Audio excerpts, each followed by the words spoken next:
ദൈവത്തിൻ്റെ അതിപരിശുദ്ധമായ നാമം മഹത്വപ്പെടുമാറാകട്ടെ. എല്ലാവരും കർത്താവിൽ സന്തോഷമായിരിക്കുന്നല്ലോ.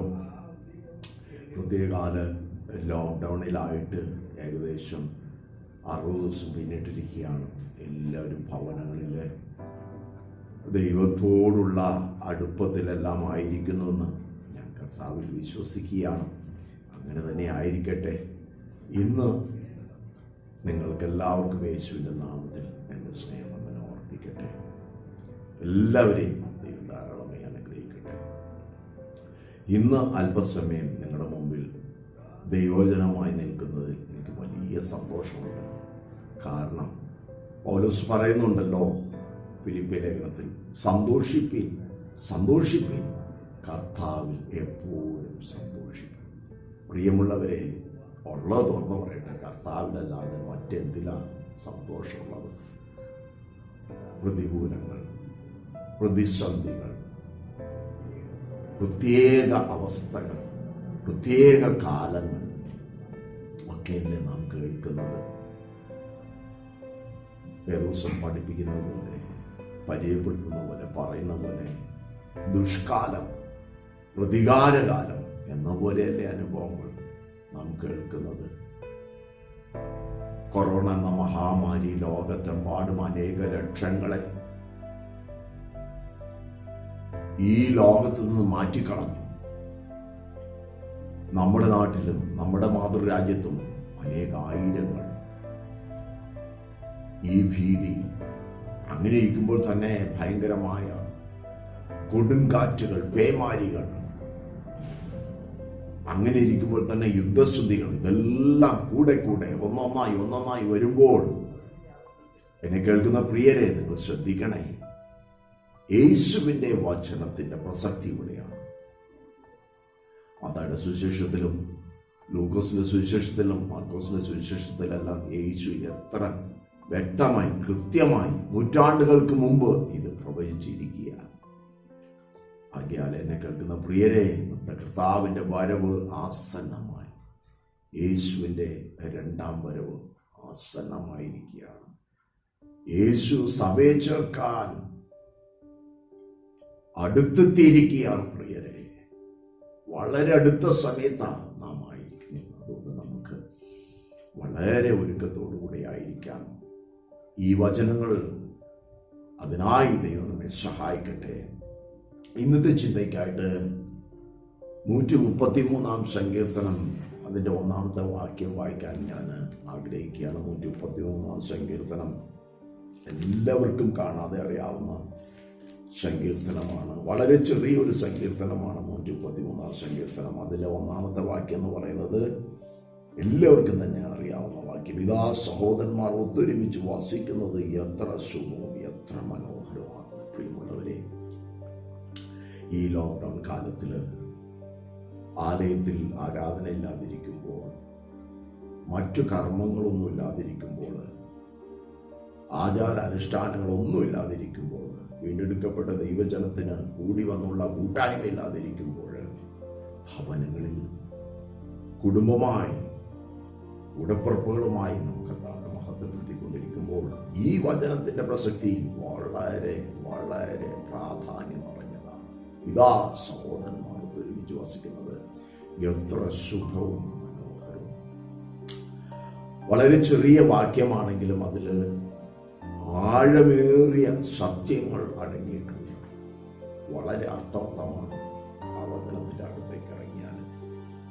നിങ്ങൾ ശ്രദ്ധിക്കണം പ്രിയരെ, മനുഷ്യവർഗം അല്ലെങ്കിൽ വീണ്ടെടുക്കപ്പെട്ട ജനം, അതും അല്ലെങ്കിൽ രക്ഷിക്കപ്പെട്ട ജനം സഹോദരന്മാരായിത്തീരുക എന്ന് പറഞ്ഞാൽ അത് വളരെ അർത്ഥവത്താണ്.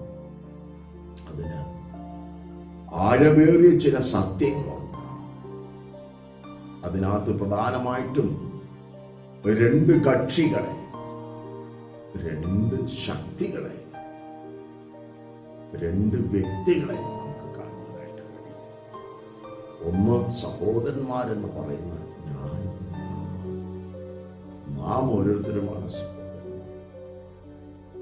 നാം എങ്ങനെ സഹോദരന്മാരായി തീർന്നു എന്നൊരു ചോദ്യം നമ്മോട് ആരെങ്കിലും ചോദിച്ചാൽ നമുക്ക് എന്താ മറുപടി ഉള്ളത്? വ്യക്തമായിട്ടും സഹോദരന്മാരായി തീർന്നവർക്ക് പറയാൻ കഴിയും, ഞാൻ സഹോദരനായി തീരാനുള്ള കാരണം ഒരു ലഘുലേഖ വായിച്ചു, ഒരു സുവിശേഷ യോഗത്തിൽ സംബന്ധിച്ചു, അല്ലെങ്കിൽ ഒരു പ്രാർത്ഥനയിൽ സംബന്ധിച്ചു, അതുമല്ലെങ്കിൽ വിശുദ്ധ വേദ പുസ്തകം ഞാൻ വായിച്ചു. ഇതൊന്നുമില്ലെങ്കിൽ വലിയ പ്രതികൂല അനുഭവത്തിലൂടെ ഞാൻ കടന്നുപോയപ്പോൾ, അല്ലെങ്കിൽ രോഗത്തിന്റെ നീരാളിപ്പിടുത്തത്തിൽ ബന്ധിക്കപ്പെട്ടവനായിരുന്നപ്പോൾ എന്നെ ഒരുവൻ സഹായിച്ചു, എന്നെ ഒരുവൻ വിടുവിച്ചു, എന്നെ ഒരുവൻ രക്ഷിച്ചു. യേശു എന്നെ രക്ഷിച്ചു. ഇത് പറയുവാനിടയാകും. എങ്ങനെ? തിരുവെഴുത്ത് പറയുന്നത് എങ്ങനെയാണ്? അവനെ കൈക്കൊണ്ട് അവന്റെ നാമത്തിൽ വിശ്വസിക്കുന്ന ഏവർക്കും ദൈവമക്കളാകുവാൻ അവൻ അധികാരം കൊടുത്തു. യോഹന്നാന്റെ സുവിശേഷം 1:12 അങ്ങനെയാ പറയുന്നത്. യേശുവിനെ കൈക്കൊണ്ടാൽ ദൈവ പൈതലായി തീരും. അപ്പോ സഹോദരനായി തീരുവാനുള്ള ഒന്നാമത്തെ പടി എന്താണ്? യേശുവിനെ കൈക്കൊള്ളണം. അങ്ങനെ തിരുവെഴുത്ത് പഠിപ്പിക്കുന്നത്. എന്നെ കേൾക്കുന്ന പ്രിയരെ, നമുക്ക് ആ ഭാഗ്യം ഉണ്ടാകട്ടെ. അല്ലെങ്കിൽ ഈ വചനം നിങ്ങൾ ശ്രദ്ധിക്കുമ്പോൾ നിങ്ങൾ യേശുവിനെ കൈക്കൊണ്ടാൽ ഈ സഹോദരന്മാരുടെ പട്ടികയിലേക്ക് വരികയാണ്. ദൈവത്തിന് സ്തോത്രം ഉണ്ടാകട്ടെ. മാത്രമല്ല, റോമലേഖനം 10:9 പറയുന്നത്, യേശുവിനെ കർത്താവെന്ന് ഹൃദയം കൊണ്ട് വിശ്വസിക്കുകയും വാ കൊണ്ട് ഏറ്റു പറയുകയും ചെയ്താൽ രക്ഷിക്കപ്പെടുക. എത്ര അനുഗ്രഹിക്കപ്പെട്ട ഒരു വാക്യമാണത്. ഹൃദയം കൊണ്ട് ഒരു മനുഷ്യൻ യേശുവിനെ വിശ്വസിക്കുകയാണെങ്കിൽ, എങ്ങനെ? യേശു ദൈവപുത്രനാണ്, യേശു എനിക്ക് വേണ്ടി ഭൂമിയിൽ ഇറങ്ങി വന്നു, യേശു എനിക്ക് വേണ്ടി മരിച്ചു, യേശു എനിക്ക് വേണ്ടി അടയ്ക്കപ്പെട്ടു, യേശു എനിക്ക് വേണ്ടി ഉയർത്തെഴുന്നേറ്റു, യേശു എന്റെ പാപത്തിന് പരിഹാരം വരുത്തി. ക്രൂശിൽ ആകാശത്തിനും ഭൂമിക്കും മധ്യ രണ്ട് കള്ളന്മാരുടെ മധ്യത്തിൽ ചരിത്രത്തിന്റെ നടുവിൽ യേശു എന്റെ പാപത്തിന് വേണ്ടി മരിച്ചു എന്ന് ഞാൻ ഹൃദയം കൊണ്ട് വിശ്വസിക്കുന്ന സമയത്ത് നിങ്ങൾ ചിന്തിക്കണം പ്രിയരെ, എത്ര മനോഹരമാണ്, എത്ര കൃപയാണത്. ദിവസം പറയുന്നത് അങ്ങനെയാണ്. അങ്ങനെ വിശ്വസിച്ച് ആ ഹൃദയത്തിൽ അങ്ങനെ ഒരു സംഗതി, നൂറ്റാണ്ടുകൾക്ക് മുമ്പ് നടന്ന ആ സംഗതി വിശ്വസിച്ച് കഴിയുമ്പോൾ, അത് വാ കൊണ്ട് ഏറ്റു പറയുമ്പോൾ ദൈവശക്തി വ്യാപരിക്കുകയാണ്. ദൈവത്തിന് സ്തോത്രം. തിരുവെഴുത്ത് അങ്ങനെ തന്നെയാണ് പറയുന്നത്. വിശ്വസിക്കുന്നവർക്ക് വേണ്ടി വ്യാപരിക്കുന്ന ദൈവശക്തി. എന്നെ കേൾക്കുന്ന പ്രിയരെ, നിങ്ങൾ ഒരുപക്ഷെ ഈ വിശ്വാസത്തിൽ, ഈ സഹോദരന്മാരുടെ അനുഭവത്തിൽ ആ പട്ടികയിൽ വന്നിട്ടില്ലെങ്കിൽ ഇന്ന് പകൽക്കാലം അങ്ങനെ കൂടെ നിങ്ങൾക്കൊരു അവസരം ലഭിക്കുകയാണ്. കാരണം എന്താണെന്നറിയാമോ? പഴയ നിയമത്തിൽ ഒരാൾക്ക് ദേവാലയത്തിൽ വരണമെങ്കിൽ ചിലവുണ്ട്. അതിപ്രധാനമായി പഴയ നിയമ ഇസ്രായേലിനെ സാമൂഹ്യപരമായിട്ട് വേർതിരിവുണ്ട്. വേദപുസ്തകം അങ്ങനെയാ പറയുന്നത്. ലേവ്യ പുസ്തകത്തിൽ 2, 3, 4, 5 അധ്യായങ്ങളിൽ അത് വ്യക്തമാക്കുന്നുണ്ട്. ദൈവസഭ, പഴയ നിയമ ഇസ്രായേൽ എന്ന് പറയുന്നത്, സഭ എന്ന് പറയുന്നത് പുരോഹിത സംഘം, പ്രാമാണ്യ സംഘം, പ്രമാണിത്വമുള്ള പ്രമാണിമാരുടെ സംഘം, സാധാരണക്കാരുടെ സംഘം, തീർന്നില്ല, ദരിദ്രന്മാരുടെ സംഘം. ഈ 4 സംഘത്തിനും പഴയ നിയമത്തിൽ ആലയത്തിൽ വരണമെങ്കിൽ ചിലവുണ്ടായിരുന്നു. അവർ ചിലവഴിക്കണം. ഒന്നെങ്കിൽ അവരൊരു കാളക്കിടാവിനെ, അല്ലെങ്കിൽ ഒരു ആട്ടുകൊറ്റനെ, അതും അല്ലെങ്കിൽ അവരൊരു കുറുപ്രാവിനെ, ഒരു ജോഡി കുറുപ്രാവിനെ, അതുമല്ലെങ്കിൽ ഒരു പിടി മാവുമായിട്ട് അവർക്ക് ആലയത്തിൽ വരണമായിരുന്നു. എന്നാൽ പ്രിയമുള്ളവരെ, ആ നിയമത്തിന്, ആ പ്രമാണത്തിന് യേശു ക്രൂശിൽ വില കൊടുത്തു. എന്താ അതിന്റെ അർത്ഥം എന്നറിയാമോ? പഴയ നിയമത്തിലെ കാളക്കിടാവ്, ആട്ടുകൊറ്റൻ, ഒരു ജോഡി കുറുപ്രാവ്, ഒരു പിടി മാവിന് പകരമായി ക്രൂശിൽ തന്നെ തന്നെ ഏൽപ്പിച്ചു, തന്നെ തന്നെ സമർപ്പിച്ചു. എനിക്ക് വിരോധമായിരുന്ന ചട്ടം, എനിക്ക് വിരോധമായിരുന്ന പാപത്തിന് അവിടുന്ന് പരിഹാരം വരുത്തി. പാപിയായ എനിക്ക് ദൈവരാജ്യത്തിലേക്ക്, ദൈവസമൂഹത്തിലേക്ക്, ദൈവസഭയിലേക്ക്, ദൈവത്തിന്റെ ഭവനത്തിലേക്ക് പ്രവേശനമില്ലായിരുന്നു. അതായിരുന്നു പ്രതികൂലം. ഞാൻ ചെയ്ത പാപം എനിക്ക് പ്രതികൂലം. ഞാൻ യോഗ്യനല്ല എന്ന് പാപം പറയും. ഇവൻ കള്ളനാകുന്നു, ഇവൻ നുണയനാകുന്നു എന്ന് പാപം എനിക്ക് വിരോധമായി സാക്ഷി പറയും. ആ വിരോധമായിരുന്ന പാപത്തിന് പരിഹാരം വരുത്തി. യേശു പരിഹാരം വരുത്തി. പ്രിയമുള്ളവരെ, എന്നെ കേൾക്കുന്ന നിങ്ങളിൽ ആരെങ്കിലും ഒരു പാപിയാണെന്നുള്ള ബോധമുണ്ടെങ്കിൽ, ഏതെങ്കിലും വിധത്തിലുള്ള പാപ സ്വഭാവം എനിക്കുണ്ട്, എനിക്കും ദൈവ പൈതലായി തീരണമെന്നുള്ള ആഗ്രഹമുണ്ടെങ്കിൽ ഭാരപ്പെടേണ്ട, പ്രയാസപ്പെടേണ്ട. ആ ഇരിക്കുന്ന ഇരിപ്പിടത്തിൽ ഈ സന്ദേശം നിങ്ങൾ കേൾക്കുമ്പോൾ, യേശുവേ, ഞാനൊരു പാപിയാണ്, അവിടുന്ന് എനിക്ക് വേണ്ടി മരിച്ചു എന്ന് ഞാൻ വിശ്വസിക്കുന്നു, എന്നെ അവിടുത്തെ മകനാക്കണമെന്ന് ഒരു നിമിഷമൊന്ന് ആ ഹൃദയം കൊണ്ട് വിശ്വസിച്ച് വാഗൊണ്ട് ഏറ്റുപറഞ്ഞാൽ നീ രക്ഷിക്കപ്പെടും. മാത്രമല്ല, ഏത് പ്രതികൂല അവസ്ഥയിൽ ആകുന്നുവെങ്കിലും അതിന് പരിഹാരം വരുത്തുവാൻ എൻ്റെ യേശു മതിയായവനാണ്. രോഗമാകട്ടെ, ബന്ധനമാകട്ടെ, കടബാധ്യതയാകട്ടെ, മറ്റു പ്രതികൂല സാഹചര്യമാകട്ടെ, ഏതുമാകട്ടെ, പരിഹാരം വരുത്തുവാൻ യേശുവിന് കഴിയും. ഒറ്റ കാര്യം മാത്രം പറഞ്ഞാൽ മതി. പ്രിയമുള്ളവരെ, എന്നെ കേൾക്കുന്ന സ്നേഹിത, ഒറ്റ കാര്യം: യേശുവേ, അവിടുന്ന് എനിക്ക് വേണ്ടി മരിച്ചു, ഞാൻ പാപിയാകുന്നു, എൻ്റെ ഹൃദയത്തിൽ വരണമേ, എന്നെ രക്ഷിക്കണമേ, അവിടുത്തെ മകനാക്കണമേ. ആ ഒറ്റ നിമിഷം കൊണ്ട് ദൈവ പൈതലാവുക, ദൈവ കുടുംബത്തിലെ അംഗമാവുകയാണ്, സഹോദരനാവുകയാണ്. ഹല്ലേലൂയ! എത്ര മനോഹരം, എത്ര അനുഗ്രഹം, എത്ര ശുഭം. കോടിക്കണക്കിന് സമ്പത്ത് കയ്യിലുള്ള ഒരാൾക്ക് സമാധാനമില്ല. പക്ഷേ ഈ കൃപയിലേക്ക് വന്ന എത്ര ശുഭമാണ്. പ്രിയമുള്ളവരെ, എത്ര ഭാഗ്യമാണ്. റോമലേഖനം 3-25 വാക്യം അത് ഒന്നുകൂടെ ഉറപ്പിക്കുകയാണ്. അവിടെ കൊടുത്തിരിക്കുന്നത്, തൻ്റെ രക്തം മൂലം പ്രായശ്ചിത്തമാകുവാൻ ദൈവം അവനെ പരസ്യമായി നിർത്തിയിരിക്കുന്നു. എന്ന് വെച്ചാൽ എന്താ പ്രിയമുള്ളവരെ? ദൈവം പുത്രനെ ക്രൂശിൽ ആകാശത്തിനും ഭൂമിക്ക് മധ്യേ 6 മണിക്കൂർ 2 കള്ളന്മാരുടെ നടുവിൽ നിർത്തിയത് എന്തിനാണെന്നറിയാവോ? ആമേൻ, ഹല്ലേലൂയ. പാപിയായ എന്നെ നോക്കുമ്പോൾ, പാപിയായ നിങ്ങളെ നോക്കുമ്പോൾ, പിതാവായ ദൈവം യേശുവിലൂടെ കാണുകയാണ്. പിതാവായ ദൈവം യേശുവിലൂടെ നമ്മെ കാണുകയാണ്. കാണുക മാത്രമല്ല, ക്ഷമിക്കുകയാണ്, നമ്മെ ദൈവമക്കളാക്കുകയാണ്. അവിടെ എഴുതിയിട്ടുണ്ട്, യോഹന്നാൻ 1:13 പറയുന്നു, അവർ പുരുഷന്റെ ഇച്ഛയാലല്ല, സ്ത്രീയുടെ ഇച്ഛയാലല്ല, ജഡത്തിന്റെ ഇച്ഛയാലല്ല, പിന്നെയോ പിതാവിൽ നിന്നത്രേ, സ്വർഗത്തിൽ നിന്നത്രേ ജനിച്ചത്. സ്തോത്രം, സ്തോത്രം, സ്തോത്രം. എത്ര ഭാഗ്യം, എത്ര ഭാഗ്യം. പാട്ടുകാരൻ പാടുന്നതുകൊണ്ടല്ലേ, എത്ര ഭാഗ്യമാണ്.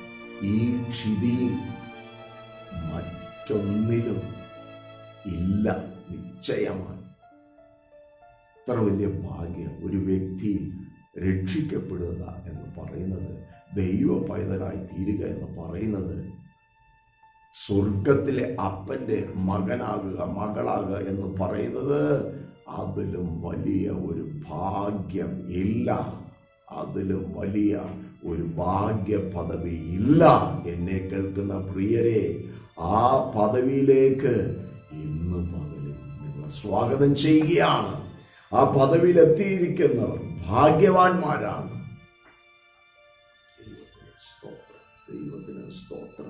ദൈവത്തിന് സ്തോത്രം. ഹല്ലേലൂയ, ഹല്ലേലൂയ, ഹല്ലേലൂയ. അവരൊത്തൊരുമിച്ച് കൂടിയിരുന്ന് അവനെ മഹത്വപ്പെടുത്തുമ്പോൾ, ആ നല്ലവനെ, ആ വീണ്ടെടുപ്പുകാരനെ, ആ യേശു രക്ഷകനെ മഹത്വപ്പെടുത്തുമ്പോൾ അത് ഭയങ്കര ഭാഗ്യമാണ്. അതിനകത്ത് സന്തോഷമുണ്ട്, അതിനകത്ത് പ്രമോദമുണ്ട്, അതിനകത്ത് ശക്തിയുണ്ട്. ശക്തി. ദൈവത്തിന് സ്തോത്രം. അപ്പൊ ഒന്നാമത്തെ കക്ഷി എന്ന് പറയുന്നത്, ഒന്നാമത്തെ കൂട്ടരെന്ന് പറയുന്നത് മനുഷ്യവർഗം, അല്ലെങ്കിൽ വീണ്ടെടുക്കപ്പെട്ട ദൈവജനം. അതുമല്ലെങ്കിൽ ഞാനും നിങ്ങളും, നാം ഓരോരുത്തരും. ദൈവം നമ്മെ സഹായിക്കട്ടെ. രണ്ടാമത്തത് നിങ്ങൾ ശ്രദ്ധിക്കണം. ഒന്നാമത്തെ കക്ഷി മനുഷ്യനാണെങ്കിൽ രണ്ടാമത്തത് അതിപ്രധാനപ്പെട്ടതാണ്. അത് മറ്റാരുമല്ല, സർവശക്തനായ ദൈവം തന്നെയാണ്. എത്ര ചിന്തനീയമാണെന്നറിയാമോ? സർവശക്തനായ ദൈവം ഞാൻ രക്ഷിക്കപ്പെടുവാൻ, നിങ്ങൾ രക്ഷിക്കപ്പെടുവാൻ, നാം ദൈവമക്കളായി തീരുവാൻ വേണ്ടി ഒരുക്കിയ പദ്ധതികളെ ഒന്ന് വീക്ഷിച്ചേ. ആ പദ്ധതികളെ ആ നല്ല പിതാവ്, സ്നേഹനിധിയായ നല്ല അപ്പച്ചൻ, ആ സ്നേഹപിതാവ് ചെയ്ത പദ്ധതികളെ നോക്കണേ.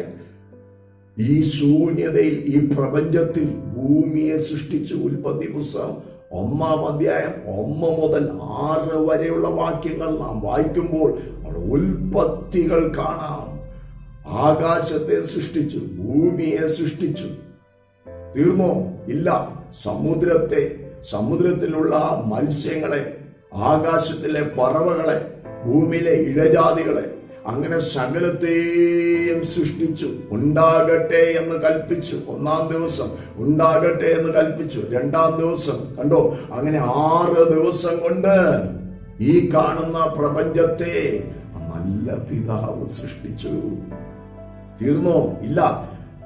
ഒടുവിൽ 6-ാം ദിവസത്തിൽ അവിടെ പറയുന്നു, നാം നമ്മുടെ സാദൃശ്യത്തിലും സ്വരൂപത്തിലും മനുഷ്യരെ ഉണ്ടാക്കുക. എല്ലാ ജീവജാലങ്ങളെയും ഉണ്ടാകട്ടെ എന്ന് കൽപ്പിച്ചപ്പോൾ ആ നല്ല പിതാവ് അവിടെ ഉണ്ടാകട്ടെ എന്ന് കൽപ്പിക്കുകയല്ല ചെയ്തത്. ഉൽപ്പത്തി പുസ്തകം 1-ാം അധ്യായം 26, 27, 28 വാക്യങ്ങൾ, ഉൽപ്പത്തി പുസ്തകം 2-ാം അധ്യായം 6, 7, 8 വാക്യങ്ങളെല്ലാം പഠിക്കുന്നവർക്കറിയാം. ഭൂമിയിലെ പൂഴിമണ്ണ് കൊണ്ട് മനുഷ്യനെ ഉണ്ടാക്കി, അവന്റെ മൂക്കിൽ ജീവശ്വാസം ഊതി ജീവനുള്ള ദേഹിയായി മനുഷ്യൻ തീർന്നു. അവന് സൃഷ്ടിതാവായ ദൈവം പേരിട്ടു ആദാം. നമുക്കറിയാം പ്രിയമുള്ളവരെ, നമുക്കതറിയാം. വേദപുസ്തകം വളരെ വ്യക്തമായിട്ട് പഠിപ്പിക്കുന്നുണ്ട്. നോക്കണേ, മനുഷ്യനെ ദൈവമാണ് സൃഷ്ടിച്ചത്. ഉൽപ്പത്തി പുസ്തകം തുടങ്ങി അങ്ങനെ മുമ്പോട്ട് പോയാൽ 5-ാം അധ്യായം വരുമ്പോൾ, 6-ാം അധ്യായം വരുമ്പോൾ നമുക്ക് കാണുവാനായിട്ട് കഴിയും. ഇന്ന് കാണുന്ന സംവിധാനങ്ങൾ ദൈവം ഒരുക്കുകയാണ്. അപ്പോസ്തല പ്രവൃത്തി വളരെ വ്യക്തമായിട്ട് കാണുവാനായിട്ട് കഴിയും. 17-ാം അധ്യായത്തിൽ പൗലോസ് പറയുന്നുണ്ട്, ഒരുത്തനിൽ നിന്ന് ഈ സകലത്തെയും ഉളവാക്കി. ഇന്ന് ഭൂമിയിലുള്ള 700-ലധികം കോടി ജനവർഗങ്ങളെയും ഒരുത്തനിൽ നിന്ന് അവിടുന്ന് സൃഷ്ടിച്ചോ, അവിടുന്ന് ഉണ്ടാക്കി. തീർന്നില്ല. ഭാഷാടിസ്ഥാനത്തിൽ, വംശ കുല ഗോത്ര അടിസ്ഥാനത്തിൽ സ്റ്റേറ്റുകൾ രൂപീകരിച്ചു, രാജ്യങ്ങളെ രൂപീകരിച്ചു. നോക്കണം പ്രിയവരെ, ദൈവം ചെയ്ത പദ്ധതി, പിതാവായ ദൈവത്തിന്റെ പദ്ധതി നോക്കണേ. പിതാവായ ദൈവം എന്നെയും നിങ്ങളെയും തൻ്റെ കുടുംബത്തിൽ അംഗമാക്കി തീർക്കാൻ ചെയ്ത പദ്ധതി തീർന്നോ? ഇല്ല. തൻ്റെ മടിയിൽ ഇരുന്ന തൻ്റെ ഓമനന്റെ പ്രിയപുത്രനെ, യോഹന്നാന്റെ സുവിശേഷത്തിൽ, മാത്തായുടെ സുവിശേഷത്തിൽ, മാർക്കോസിൽ, ലൂക്കോസിലെല്ലാം പറയുന്ന, ഈവൻ എന്റെ പ്രിയപുത്രൻ, ഈവനിൽ ഞാൻ പ്രസാദിച്ചിരിക്കുന്നു, ഈവൻ എന്റെ പ്രിയപുത്രൻ, ഈവന് നിങ്ങൾ ചെവി കൊടുപ്പീൻ. കണ്ടോ, തന്റെ പ്രിയപുത്രനെ, തന്റെ ഓമനകുമാരനെ മനുഷ്യവർഗത്തിന്റെ രക്ഷയ്ക്കായി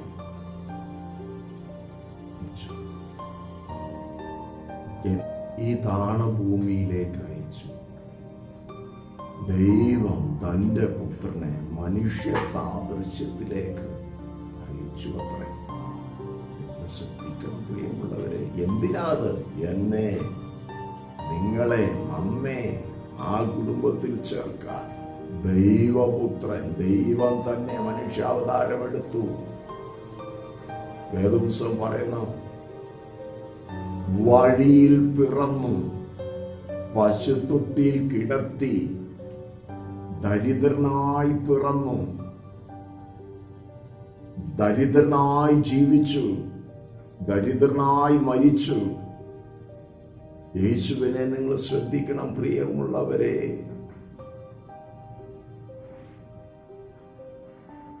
ആ സ്വർഗത്തിലെ മഹിമ വെടിഞ്ഞ് താണഭൂമിയിൽ ദരിദ്രനായി താഴ്ന്നു. ഫിലിപ്പിയ ലേഖനം പറയുന്നു, ക്രൂശിലെ മരണത്തോളം തന്നെത്താൻ താഴ്ത്തി. പിതാവായ ദൈവം നമ്മെ സ്നേഹിച്ച സ്നേഹം നിമിത്തം പുത്രനെ നൽകുക മാത്രമല്ല, ക്രൂശിൽ തകർത്ത് കളയാൻ അവന് ഇഷ്ടം തോന്നി.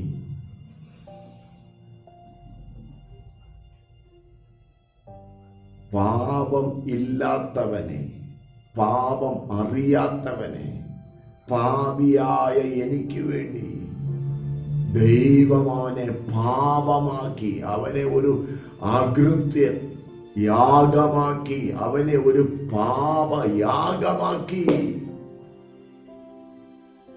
പഴയ നിയമത്തിൽ ലേവ്യ പുസ്തകത്തിൽ കാളക്കിടാവിനെയോ ആട്ടുകൊറ്റനെയോ കുറുപ്രാവിനെയോ ഒരു പിടി മാവിനെയോ പുരോഹിതന്റെ കയ്യിൽ കൊടുത്തു കഴിയുമ്പോൾ പുരോഹിതൻ കാളക്കിടാവിനെ ആകട്ടെ ആട്ടുകൊറ്റനെ ആകട്ടെ കണ്ടം കണ്ടമായി നുറുക്കും, യാഗപീഠത്തിൽ വെച്ച് നുറുക്കും. എന്നതുപോലെ കർത്താവായ യേശു ക്രിസ്തുവിനെ ഗത്സമന തുടങ്ങി ഗോഗുൽത്ത വരെ കണ്ടം കണ്ടമായി നുറുക്കി എനിക്കും നിങ്ങൾക്കും വേണ്ടി പിതാവായ ദൈവം മനുഷ്യവർഗത്തിന്റെ പാപത്തിന് പരിഹാരം വരുത്തുവാൻ കാൽവറി ക്രൂശ് എന്ന യാഗപീഠത്തിൽ വെച്ച് കണ്ടം കണ്ടമായി നുറുക്കി.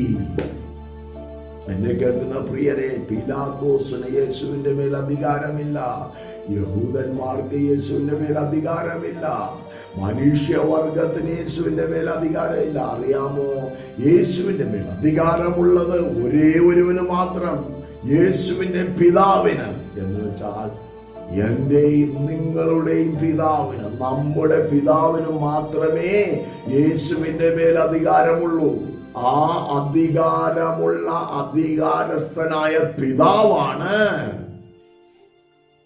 യേശുവിനെ ഗത്സമന തുടങ്ങി ക്രൂശ് വരെ ഗോൽഗോൽത്ത മലയുടെ മുകളിൽ 3 ആണികളിൽ 6 മണിക്കൂർ കണ്ടം കണ്ടമായി നുറുക്കിക്കളഞ്ഞത്. പ്രിയമുള്ളവരെ, യേശു ഗത്സമനയിൽ ഇങ്ങനെ പ്രാർത്ഥിക്കുന്നുണ്ട്, പിതാവേ, കഴിയുമെങ്കിൽ ഈ പാനപാത്രം. പ്രിയമുള്ളവരെ, എന്താ അതിന്റെ അർത്ഥം? പിതാവേ, ഇത് അവിടുത്തെ പദ്ധതിയാണ്, ഇത് അവിടുത്തെ ഹിതമാണ്, മനുഷ്യവർഗത്തിന്റെ രക്ഷയ്ക്ക് ഇതല്ലാതെ മറ്റൊരു കാര്യമില്ല. ന്യായപ്രമാണം പറയുന്നു, മനുഷ്യന് വീണ്ടെടുപ്പ് വില കൊടുത്ത് അവനെ വീണ്ടെടുക്കുവാൻ കഴിയില്ല എന്ന് 49-ാം സങ്കീർത്തനത്തിൽ നാം വായിക്കുമ്പോൾ, യേശു മൂലം എന്നെയും നിങ്ങളെയും സ്നേഹിച്ച ആ പിതാവ്, ആ കൃപ, ആ ഭാഗ്യം നമുക്ക് തന്നു. എഫേസ്യ ലേഖനം വ്യക്തമായി പറയുന്നുണ്ട്, 1-ാം അധ്യായം 3, 4, 5 വാക്യങ്ങൾ. ലോകസ്ഥാപനത്തിന് മുന്നേ അവൻ നിങ്ങളെ ക്രിസ്തുവിൽ ദത്തെടുത്തു. കണ്ടോ ആ സ്നേഹം, ആ കരുണ, നമ്മെക്കുറിച്ചുള്ള പിതാവിന്റെ ഹൃദയം നിങ്ങൾ കണ്ടോ? റോമാലേഖനം 8-ന്റെ 28 മുതലുള്ള വാക്യങ്ങൾ വായിച്ചു കഴിയുമ്പോൾ അവിടെ കൊടുത്തിട്ടുണ്ട്, ദൈവത്തെ സ്നേഹിക്കുന്നവർക്ക്, നിർണയപ്രകാരം വിളിക്കപ്പെട്ടവർക്ക് സകലവും നന്മയ്ക്കായി കൂടി വ്യാപരിപ്പിക്കുന്നു എന്ന് വെച്ചാൽ, അങ്ങനെയുള്ള വ്യാപാരം നന്മയ്ക്കായി, തിന്മയെ പ്രതിസന്ധികളെ, പോരാട്ടത്തെ, വെല്ലുവിളികളെ നന്മയ്ക്കായി ദൈവത്തിന് മാറ്റാൻ കഴിയും. അങ്ങനെ ചെയ്യുന്നത് എന്തിനാണെന്നറിയാമോ? ഞാനും നിങ്ങളും ക്രിസ്തുവിൽ സഹോദരന്മാരായി തീരുവാൻ. അവിടെ എഴുതിയിട്ടുണ്ട്, അവൻ വിളിച്ചവരെ തെരഞ്ഞെടുത്തവരെ നീതീകരിച്ചവരെ തേജസ്കരിച്ചുമിരിക്കുന്നു. തന്റെ പുത്രൻ അനേകർക്ക് സഹോദരന്മാരാകുവാൻ. എത്ര മനോഹരമായ പദങ്ങളാണെന്നറിയാമോ? എന്ന് വെച്ചാൽ യേശുവിനെ പോലെ ആകുവാൻ, ഞാനും നിങ്ങളും യേശുവിനെ പോലെ ആകുവാൻ പിതാവായ ദൈവം എന്റെയും നിങ്ങളുടെയും ജീവിതത്തിൽ വരുന്ന ഏതൊരു പ്രതിസന്ധിയെയും, ഏതൊരു തിക്താനുഭവത്തെയും നന്മയ്ക്കാക്കി തീർക്കും. ദൈവത്തിന് സ്തോത്രം. പ്രിയമുള്ളവരെ, നമുക്ക് വേണ്ടി അവിടുന്ന് ചെയ്ത പദ്ധതികൾ, എനിക്ക് വേണ്ടി അവിടുന്ന് ഒരുക്കിയ പദ്ധതികൾ, എനിക്ക് വേണ്ടി അവിടുന്ന് സഹിച്ച പങ്കപ്പാടുകൾ മറക്കരുത്. മനുഷ്യവർഗത്തിന്റെ രക്ഷയ്ക്കായി തന്റെ ഓമനകുമാരനെ 6 മണിക്കൂർ ക്രൂസിൽ കൈവിടിഞ്ഞു. ഒടുവിൽ യേശു പറയുന്ന ആ പ്രാർത്ഥനാ വാചകങ്ങൾ നിങ്ങൾ ശ്രദ്ധിക്കണേ.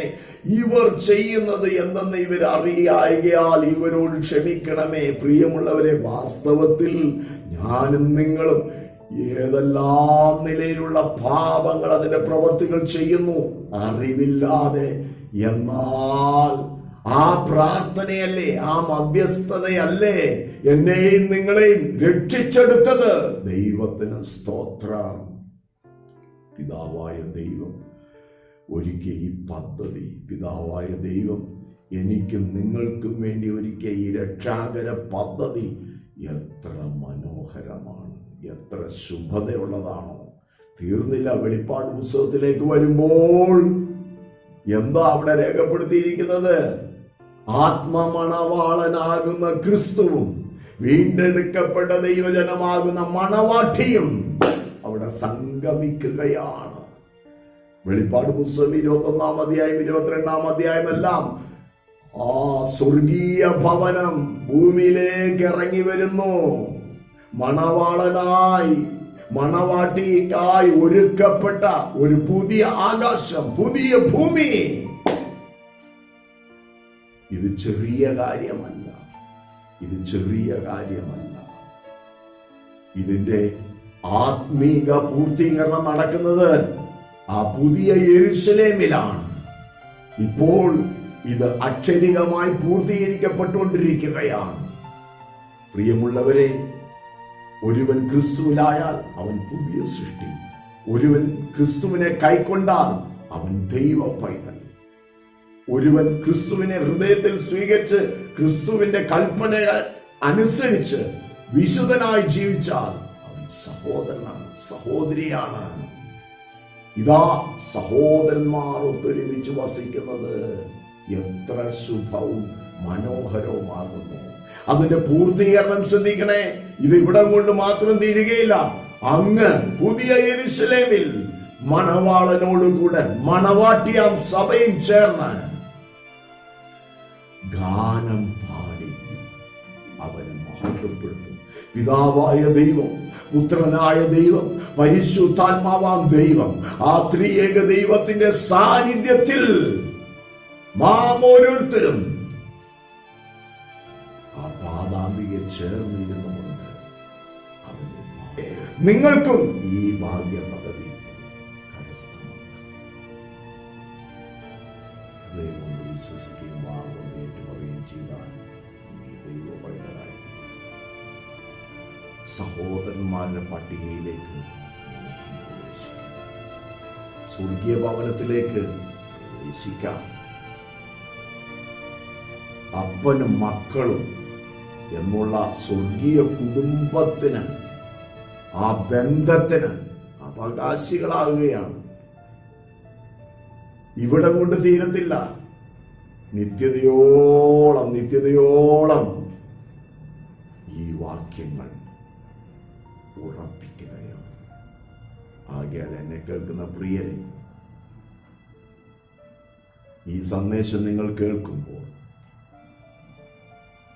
നിങ്ങൾക്കും ദൈവ പൈതലാകുവാനുള്ള സ്വാതന്ത്ര്യമുണ്ട്. ദൈവം ഈ ഭാഗ്യപദവിയിലേക്ക് നിങ്ങളെ ക്ഷണിക്കുകയാണ്. ആയതുകൊണ്ട് നമ്മുടെ കണ്ണുകൾ അടയ്ക്കാം. നമുക്ക് ഇന്ന് പകൽക്കാലം ദൈവത്തോട് നമ്മുടെ ഹൃദയം കൊടുക്കാം. യേശുവിനെ സ്വന്തം രക്ഷകനും നാഥനുമായി അംഗീകരിക്കാം. ഈ സഹോദരന്മാരുടെ പട്ടികയിലേക്ക് പ്രവേശിക്കാം. ഒരു ഭക്തകവി പാടിയത് ഇങ്ങനെയാണ്: ഭാഗ്യനാൾ ഭാഗ്യനാൾ, യേശു എൻ പാപം തീർത്ത നാൾ.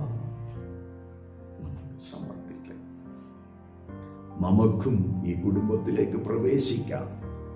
ഇതാ സഹോദരന്മാർ ഒത്തൊരുമിച്ച് വസിക്കുന്നത് എത്ര ശുഭവും മനോഹരവുമാകുന്നു. കർത്താവായ ദൈവമേ, അനുഗ്രഹീത നിമിഷങ്ങൾക്ക് ഈ പകൽക്കാലം ഈ സന്ദേശം കേൾക്കുന്ന അങ്ങയുടെ ജനത്തെ അങ്ങയുടെ കരങ്ങളിൽ ഏൽപ്പിക്കട്ടെ.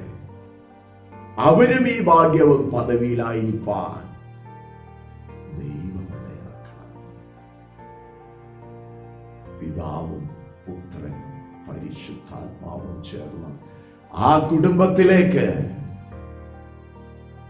ഈ ശബ്ദം കേൾക്കുന്ന സകലരും പ്രവേശിക്കുവാൻ അവർ അനുഗ്രഹിക്കണം. ഈ സന്ദേശം കേൾക്കുന്ന ആരെങ്കിലും ഏതെങ്കിലും നിലയിലുള്ള പ്രയാസത്തിലൂടെയോ പ്രതിസന്ധികളിലൂടെയോ രോഗത്തിലൂടെയോ കടന്നു പോകുന്നുവെങ്കിൽ ഈ പകൽക്കാലം അവരെ സൗഖ്യമാക്കണമേ, ആശ്വസിപ്പിക്കണമേ, വിടുവിക്കണമേ. യേശുവിന്റെ നാമത്തിൽ അത് സംഭവിക്കട്ടെ.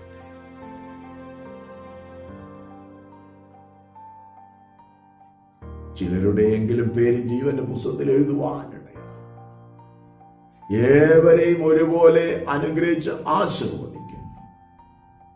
തിരുകരങ്ങളിൽ സമർപ്പിക്കുന്നു. എല്ലാ മഹത്വം അങ്ങേക്ക് അർപ്പിക്കുന്നു. യേശു ക്രിസ്തുവിന്റെ നാമത്തിൽ പ്രാർത്ഥന കേൾക്കും നല്ല പിതാവേ, ആമേൻ. God bless you.